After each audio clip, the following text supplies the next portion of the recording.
എല്ലാവർക്കും വന്ദനാസ് വ്ളോഗിൻ്റെ പുതിയൊരു വീഡിയോയിലേക്ക് സ്വാഗതം. അപ്പോൾ ഇന്നത്തെ നമ്മുടെ വിഷയം എന്ന് വെച്ചാൽ വാസ്തുശാസ്ത്ര പ്രകാരം വീടിൻ്റെ മരണച്ചീട്ടിനെ കുറിച്ചാണ്. അപ്പോൾ ഞാൻ നിങ്ങളോട് ആദ്യമേ പറഞ്ഞിരുന്നു, ഞാനിവിടെ പറയുന്ന ഓരോ കാര്യങ്ങളും ഞങ്ങൾ വീടെടുക്കുന്ന സമയത്ത് കാസർഗോഡ് തൊട്ട് തിരുവനന്തപുരം വരെയുള്ള ഓരോ വാസ്തു വിദഗ്ധരോട് ചോദിച്ച് മനസ്സിലാക്കി, പിന്നെ ഞാനും ഈ വാസ്തുശാസ്ത്രത്തെക്കുറിച്ച് പഠിച്ചിട്ടാണ് ആ ഒരു കാര്യങ്ങളെ ഞാൻ നിങ്ങളോട് ഷെയർ ചെയ്യുന്നത്. അപ്പോൾ ഈ മരണച്ചുറ്റ് എന്താണെന്ന് നമുക്ക് നോക്കാം.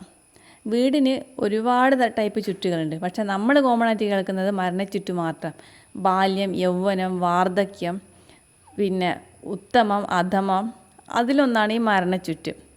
അപ്പോൾ ഈ ഒരു സമയത്ത് ഞാൻ പല പ്ലാനും ഞങ്ങൾ വരച്ചപ്പോൾ ഇത് ഓരോ വാസ്തു വിദഗ്ധരോട് ഇതിൻ്റെ അഭിപ്രായം ചോദിക്കും. അവർ പറയും, ഇത് ബാല്യത്തിലാണ് ഇതിൻ്റെ കോലളവ്. അപ്പോൾ ഞാൻ ചോദിച്ചു, കോലളവ് എങ്ങനെയാണ് ഇത് നിങ്ങൾ കണ്ടുപിടിക്കുന്നതെന്ന്. അപ്പോൾ അവർ പറയുന്നത് വെച്ചാൽ ഒരു കോലെന്ന് വെച്ചാൽ 24 അങ്കുലം ചേർന്നത്. അങ്കുലം എന്ന് വെച്ചാൽ വിരൽ. അപ്പോൾ തന്നെ നിങ്ങൾക്ക് കാര്യം മനസ്സിലായിട്ടുണ്ടാവും. ഇപ്പോൾ നമ്മൾ ഓരോ മനുഷ്യർക്കും എല്ലാവരുടെയും വിരൽ അളവ് ഒരുപോലെയല്ല, പലരുടെയും പല തരത്തിലുള്ള അളവുകളായിരിക്കും. അപ്പോൾ തന്നെ ഇവർ 24 അങ്കുലം വെച്ചിട്ടാണ് ഒരു കോല് കണ്ടുപിടിക്കുന്നത്. അപ്പോൾ നമ്മളൊരു 10 ആൾക്കാരോട് ചോദിച്ചാൽ 10 കോലളവും 10 തരത്തിലായിരിക്കും. കാരണം അവരുടെ വിരലിൻ്റെ അളവ് വെച്ചിട്ട് അവർ കോല് കണ്ടെത്തുക. അതിൽ നിന്ന് നിങ്ങൾക്ക് കാര്യം മനസ്സിലായിട്ടുണ്ടാവും. എന്നിട്ട് അത് വെച്ചിട്ടാണ് അവരത് ബാല്യത്തിലാണ്, യൗവനത്തിലാണ്, വാർദ്ധക്യത്തിലാണ് പറയുന്നത്.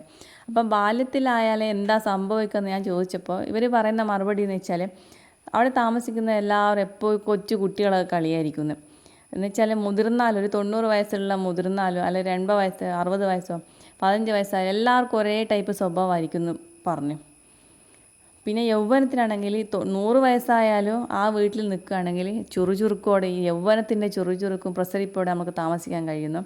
ഇനി ചുറ്റളവ് കോലളവ് വാർദ്ധക്യത്തിലാണെങ്കിൽ നമ്മൾ കൊച്ചു കുട്ടികളും ജനിച്ചു വീഴുന്ന കൊച്ചു കുട്ടിയടക്കം എപ്പോഴും ഈ വയസ്സന്മാരെ പോലത്തെ പെരുമാറ്റമൊക്കെ ആയിരിക്കും ഇവർ പറയുന്നത്.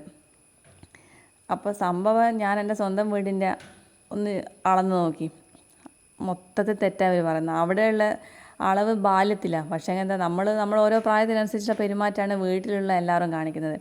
അല്ലാതെ ബാല്യത്തിലെന്ന് വെച്ചിട്ട് അച്ഛനും അമ്മയും മക്കളെല്ലാം കൂടിയിട്ട് എപ്പോൾ കൊച്ചു കുട്ടികളെ പോലെ ഓട്ടോ ചാട്ടോ ഒരു കളിയോ ഒന്നുമില്ല.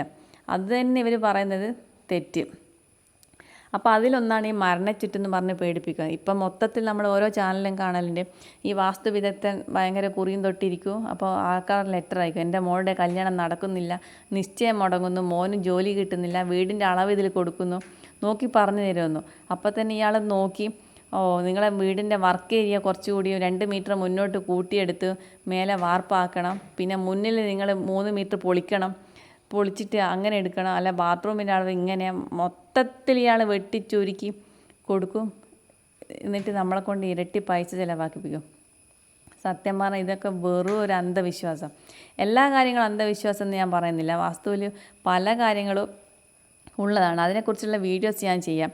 പക്ഷേ ഈ ചുറ്റളവ്, ഈ മരണച്ചുറ്റില വീടെന്ന് വെച്ചിട്ട് നിങ്ങളാരും ഇനി അതിന് വേണ്ടിയിട്ട് ഒരു ടെൻഷൻ അടിക്കുകയോ പൈസ ചിലവാക്കുകയോ ചെയ്യരുത്. വേറെ 2 എക്സാമ്പിൾ ഞാൻ പറഞ്ഞുതരാം. ഇപ്പം ഈ കേരളത്തിൽ തന്നെയുള്ള 99% വീടും മൊത്തത്തിലുള്ള ചുറ്റളവോ അല്ല റൂമിൻ്റെ അളവോ മരണച്ചുറ്റിലുള്ളതാണ്. കാരണം മരണച്ചുറ്റല്ലാത്തൊരളവ്, നല്ല ഉത്തമത്തിലുള്ളൊരളവ് വേണമെങ്കിൽ ഒന്നുകിൽ അത് വളരെ ചെറിയ റൂമായിരിക്കണം, അല്ലെങ്കിൽ അത് വളരെ വലിയൊരു റൂമായിരിക്കണം. അതുപോലെ തന്നെയാണ് വീടിൻ്റെ മൊത്തത്തിലുള്ള ചുറ്റളവ് വരുമ്പോൾ ഇതേ അവസ്ഥയാണ്. ഒരു 1.5 മീറ്റർ, ഒരു റൂമിൻ്റെ കാര്യം എടുക്കുകയാണെങ്കിൽ ഒരു 1.5 മീറ്റർ നീളം, ഒരു 3.25 മീറ്റർ വീതി, അങ്ങനെയൊക്കെയുള്ള അളവ് വരുമ്പോൾ നമുക്കൊരു നല്ല രീതിയിലൊരു ബെഡ് ഇടാനോ ഒരു ടേബിൾ വെക്കാനോ ഒന്നിനും കഴിയാത്ത അവസ്ഥയായിരിക്കും.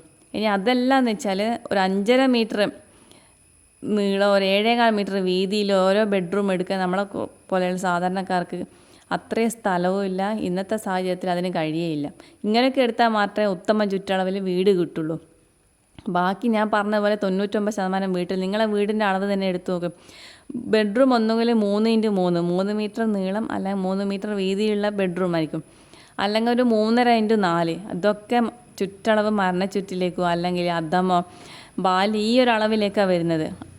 നമ്മൾ ഒരു ഉത്തമൻ ചുറ്റളവിൽ വീടെടുക്കുക എന്ന് പറഞ്ഞിട്ട് നമുക്കിപ്പം നമ്മളൊരു വാസ്തുവിൻ്റെ ഏറ്റവും ടോപ്പിലുള്ള ഒരാൾ സ്ക്വയർ ഫീറ്റിന് 2000 രൂപ വെച്ചൊക്കെ വരയ്ക്കുന്നത്. അപ്പോൾ നമ്മൾ അയാളെ സമീപിച്ച് അയാൾ ഉത്തമ ചുറ്റളവിലുള്ളൊരു പ്ലാൻ തയ്യാറാക്കി തരും.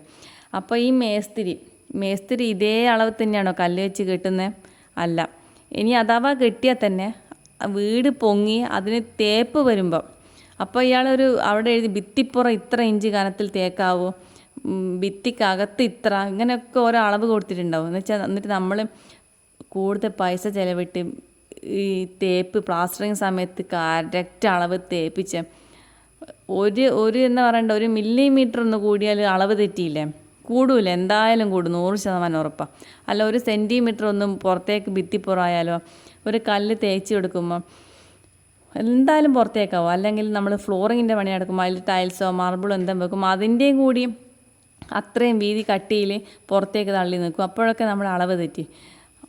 അപ്പോൾ ഇവർ പറയുന്നൊരു സംഗതി ഉണ്ട്, എൻ്റെ മേൽനോട്ടത്തിൽ മാത്രമേ ഈ വീട് എടുക്കാവൂ, എന്നാൽ മാത്രമേ വാസ്തുശാസ്ത്രപ്രകാരം ഇത് കറക്റ്റായി കിട്ടുന്നു. കാരണം അയാളെ മേൽനോട്ടത്തിന് അയാൾക്ക് ദിവസം അത്രയും പൈസ അതും കിട്ടും. നമ്മൾ ഇതിനെ വിശ്വസിച്ച് എല്ലാം കൊണ്ട് നമ്മൾ പെർഫെക്റ്റായിട്ട് എടുക്കുന്നത് വെച്ച് നമ്മൾ നിൽക്കും. പിന്നെ എന്തെങ്കിലും ഒരു പ്രശ്നം വരുമ്പോൾ നമ്മൾ ഇയാളെ വിട്ടിട്ട് നമ്മൾ വേറൊരാൾക്കോട് ചോദിക്കും. അപ്പോൾ അയാൾ വേറെ തരത്തിൽ പറയും. എന്ന് വെച്ചാൽ കാസർഗോഡ് തൊട്ട് തിരുവനന്തപുരം വരെ ഞാൻ ചോദിച്ചത് എനിക്ക് മനസ്സിലായ കാര്യം എന്ന് വെച്ചാൽ വടക്കൻ കേരളത്തിലുള്ള കോലളവും തെക്കൻ കേരളത്തിലുള്ള കോലളവും രണ്ടും 2 തരത്തിലാണ്. നമ്മളിപ്പോൾ ഒരു എക്സാമ്പിൾ പറയുന്നത്, കണ്ണൂർ ഞാനൊരു വീട് വെക്കുന്നത്, ഞാൻ തിരുവനന്തപുരത്തുള്ള വാസ്തുശാസ്ത്രജ്ഞനെ പോയി സമീപിച്ച് പ്ലാൻ തയ്യാറാക്കി കണ്ണൂർ ഒരു വീട് വെച്ച് അയാളിട്ട അളവ് അയാളെ തിരുവനന്തപുരത്തുള്ള അളവ് വെച്ചിട്ടായിരിക്കും ഈ കണ്ണൂരേക്കുള്ള വീടെടുക്കുന്നത്. രണ്ടും 2 തരത്തിലാണ് കോലളവെന്ന് ഞാൻ പറഞ്ഞല്ലോ. അപ്പോൾ പിന്നെ ഒരു പ്രശ്നം എനിക്ക് വന്നിട്ട് ഞാൻ പിന്നെ രണ്ടാമത് കണ്ണൂരിൽ തന്നെയുള്ള ഒരു വാസ്തുവിദഗ്ധനെ വിളിച്ച് വീട് നോക്കുമ്പോൾ അയാൾ പറയും കോലളവ് കംപ്ലീറ്റ് തെറ്റാ, ഇത് ഉത്തമത്തിലുള്ള അളവ്, ഇത് അധമത്തിലുള്ള വീടാണ്, നിങ്ങളൊക്കെ ആരായ പ്ലേന് വരച്ചാൽ ഇത് മൊത്തത്തിൽ മാറ്റണം എന്ന് പറയുമ്പം നമ്മളാകെ പെട്ടു.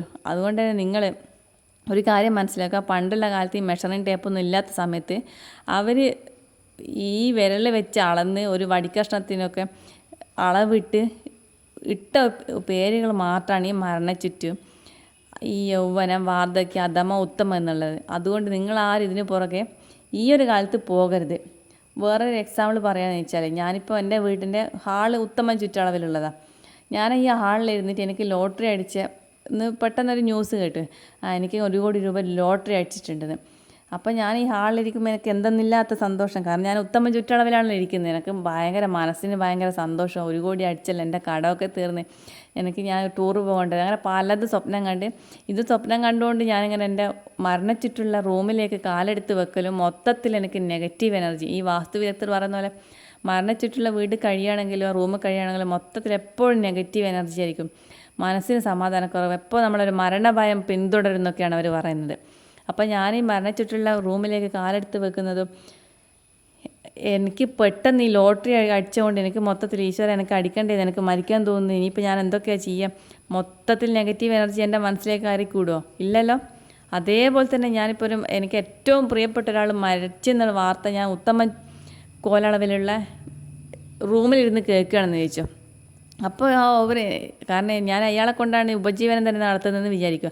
അപ്പോൾ ഇവർ മരിച്ചത് ഞാൻ ഉത്തമ ചുറ്റളവിൽ കേൾക്കുമ്പോൾ മരിച്ചോ, ഭയങ്കര സന്തോഷം, എനിക്ക് മനസ്സിനൊരു ഭയങ്കര സന്തോഷവും ഒരു സങ്കടവും ഇല്ലാത്ത അവസ്ഥയായിരിക്കുമോ. ഇനി ഇതേ വാർത്ത തന്നെ ഞാൻ ഈ റൂമിൽ നിന്ന് മരണച്ചിട്ടുള്ള റൂമിലേക്ക് കയറുമ്പോൾ പെട്ടെന്ന് എന്നോട് പൊട്ടിക്കറിയാൻ ഞാൻ അതിന് ജീവിതത്തിൽ എന്താ ചെയ്യുക, സങ്കടം അന്നേരമല്ല വരിക. അപ്പോൾ തന്നെ നിങ്ങൾക്ക് ഈ 2 എക്സാമ്പിൾ വെച്ച് നിങ്ങൾക്ക് കാര്യം മനസ്സിലായിട്ടുണ്ടാവും. ഈ ഈ റൂമിൻ്റെ അളവ് പ്രകാരമല്ല നമ്മുടെ മനസ്സ് നിയന്ത്രിക്കുന്നതെന്ന്.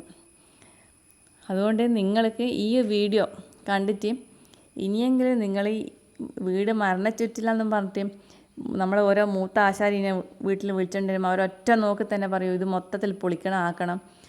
ഇതൊക്കെ ഇവരുടെ ഓരോ ഐഡിയ എന്ന് മനസ്സിലാക്കുക. കാരണം നിങ്ങൾ ആദ്യം അവരുടെ വീട്ടിലേക്ക് നോക്കും, അവരുടെ വീട് എന്തുകൊണ്ട് ഉത്തമത്തിലാണോ എന്ന് നോക്കുക. വീടും വീട്ടുകാരും അവരുടെ സാമ്പത്തിക നില, മനസ്സമാധാനം, ആദ്യം അവരുടെ വീട് നോക്കിയിട്ട് മതി നമ്മളെ വീട് പൊളിച്ചതാക്കി മാറ്റിയെടുക്കൽ. അല്ലാതെ ഇനിയെങ്കിലും ആരും ഈ വീഡിയോ കണ്ടതിന് ശേഷമെങ്കിലും ഈ അന്ധവിശ്വാസത്തിന് പുറകെ പോകുന്ന ആൾക്ക് ഈ വീഡിയോ ഒന്ന് ഷെയർ ചെയ്ത് കൊടുക്കുക. പിന്നെ എല്ലാ കാര്യവും ഇതുപോലെയൊന്നും ഞാൻ പറയുന്നില്ല. ഞാൻ പറഞ്ഞില്ല, ഞാൻ പഠിച്ചത് വെച്ച് ഞങ്ങളെ വീട്ടിൽ ചെയ്ത കാര്യങ്ങൾ നിങ്ങൾക്ക് നേരിട്ട് വീഡിയോസിലൂടെ കാണിച്ച് തന്നിട്ട് ഞാൻ വീഡിയോ ചെയ്യുന്നത്. ഇനിയുള്ളത് സൂത്രം, പിന്നെ അതുപോലെ കന്നിമൂല, ഓരോ കോണുകളിൽ ഓരോ ബാത്റൂമിലൊക്കെ വന്നാലുള്ള അവസ്ഥ, അതിലൊക്കെ ഒരുപാട് സത്യങ്ങളുണ്ട്. അതിനെക്കുറിച്ചുള്ള വീഡിയോ ഞാൻ ഉടനെ ചെയ്യുന്നുണ്ട്. നിങ്ങൾക്ക് എൻ്റെ ചാനൽ ഇഷ്ടപ്പെട്ടിട്ടുണ്ടെങ്കിൽ സബ്സ്ക്രൈബ് ചെയ്യുക. ഈ വാസ്തുപ്രകാരമുള്ള ഞങ്ങളെ വീടിന് ചെയ്ത കാര്യങ്ങളും വെച്ചിട്ടുള്ള വീഡിയോസ് ഞാൻ ഉടനെ തന്നെ ഇതിൽ അപ്ലോഡ് ചെയ്യുന്നതാണ്. അപ്പോൾ ഇനിയെങ്കിലും ഈ മരണച്ചുറ്റിനെ കുറിച്ച് പേടിയുള്ളവർക്ക് ഈ വീഡിയോ ഒന്ന് ഷെയർ ചെയ്തിട്ട് കൊടുക്കുക. എന്നിട്ട് അവരോട് ഇങ്ങനൊരു കാര്യം മനസ്സിൽ നിന്ന് എടുത്തു കളയാൻ പറയുക. ഈ ചുറ്റളവ് കൊണ്ട് വീടിനോ നിങ്ങൾക്ക് ഒരു ദോഷവും വരാൻ പോകുന്നില്ല. പക്ഷേ വേറെ പല കാര്യങ്ങളും കൊണ്ട് ദോഷമുണ്ട്. അതിനെക്കുറിച്ചുള്ള വീഡിയോസ് ഞാൻ ഉടനെ ചെയ്യുന്നുണ്ട്. അപ്പോൾ എൻ്റെ വീഡിയോ ഇഷ്ടപ്പെട്ടിട്ടുണ്ടെങ്കിൽ ലൈക്ക് ചെയ്യുക. Thank you.